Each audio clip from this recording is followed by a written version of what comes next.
we start with your basic biographical information? How did you get involved in the work that you're doing? Well, I was born almost 56 years ago in Newark, New Jersey, and part of what I liked about growing up there, I was there till I was a little more than 13, was there was a lot of activity in the park, and a kind of small, not particularly violent, but street gang activity, what I think pre-teenage boys do, and that was my first liberation from the domination and tyranny of my family. My brothers, I had two older brothers, later on a younger one, but they would beat up on me sometimes and so on. So the park life and the street life was very nice for me. And probably that formed one of the bases of my interest in street performance and performances of all different kinds. In a more formal sense, I became interested in the theater when I was a teenager. I worked on the radio. I liked that kind of acting because I didn't have to memorize anything. Later on, when I went to college, I began to do a lot of writing, which I still do. Creative writing, journalism, and to a certain degree, theater reviews at that point, at Cornell University, from 52 to 56.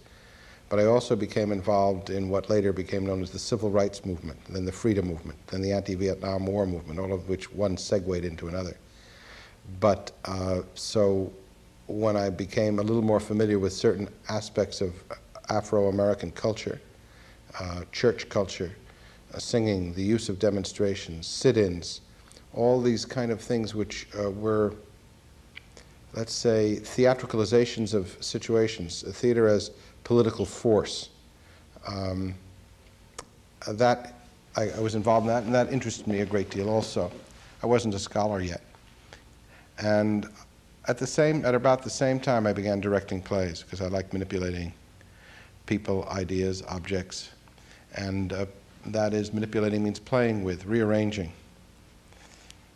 And I ran a summer theater in Provincetown, Massachusetts in 1958, at the end of the summer. And then I ran it again in 59. In 60, I went into the Army, and part of what I did in the Army was to direct plays. And that was the first time I was directing plays of people who I didn't really know. I mean, while I was running the theater in Provincetown, it was a group of friends. And my Army experience convinced me that I wanted to have a career as a writer, as a theater director, and as a teacher. I like teaching. And I've been able to fulfill all those.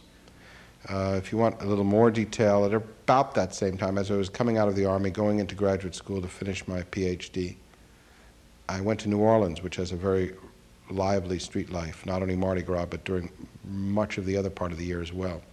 And in New Orleans, I became involved in both civil rights and anti-Vietnam War stuff. And I became also aware of happenings and movement among visual artists to get the art off the wall. I was one of the founders of a group called the Free Southern Theater, which during Freedom Summer in '64 performed plays in rural Mississippi, Louisiana, and Alabama.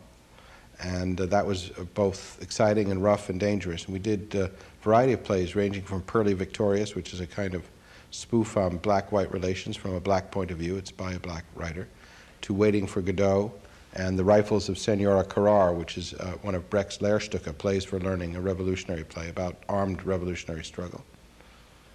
I also became, when I finished my PhD, editor of TDR, which I'm editor now still, but there was 18 years in there when I wasn't editor.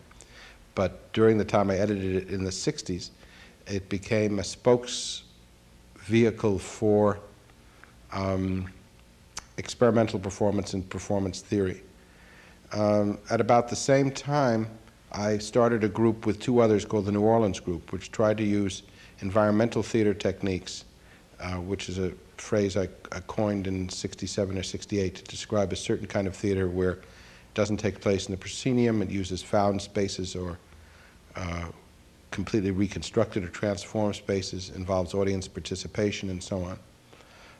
And we did two pieces, the New Orleans Group, one called 466 in April of 1966, which was a happening, and an environmental theater version of UNESCO's Victims of Duty, Victimes du Devoir, in 1967. In '67, I left Tulane, where I was teaching, and went to NYU, where I've been ever since. At about the same time, in '66, I published an article called Approaches to Theory Criticism, which has just been reprinted, actually, which details my views at that point about the relationship between play, game, sports, theater, and the other major genres of art performance, dance, and music, and ritual. And that is a theory that I still investigate and continue to investigate. While I was in New York, when I came to New York, I founded a group that became known as the Performance Group, and we did a series of, I think, important works at the Performing Garage, which is an experimental theater in SoHo, Dionysus in '69, Mother Courage, Commune, etc. And out of the Performance Group came the Wooster Group, which performed here in Toronto. Actually, the Performance Group also performed in Toronto, but that was in the early '70s. The Wooster Group performed here last year. And they're the same people that I worked with in the Wooster Group, some changes, but fundamentally some of the same people who took over the group when I left in 1980. And I did with them from '67 to '80 a series of experimental performances which were played in New York and all over Europe, and actually in India as well. And the Wooster Group has continued in their own way a certain kind of investigation of environmentalism, but more moving towards deconstructive theater and the disarrangement of texts. At about the same time, starting in the '70s, I began to make frequent trips outside of the Euro-American culture area, particularly to Asia. I've spent a lot of time in India particularly, but also in other places in Asia.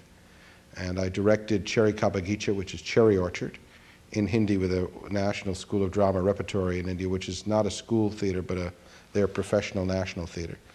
And last spring in May, I directed a Chinese play, Tomorrow He'll Be Out of the Mountains, in Chinese at the Shanghai People's Art Theater. And I was evacuated because in the midst of the rehearsals, the Tiananmen Square freedom movement occurred, and I, to a certain degree, took part in it in Shanghai in one march. And then the massacre of June 3rd, 4th, and the play performed for 12 performances, was then stopped. Interestingly, the playwright, Sun Wei-ju, is in Toronto. He teaches at York, but he's about to leave to go to teach at the university, at the California State University. But we had known each other for a few years before it was decided that I would direct this play. And along with the artistic work, I do a lot of scholarly writing about performance theory. So that's probably more than you bargained for.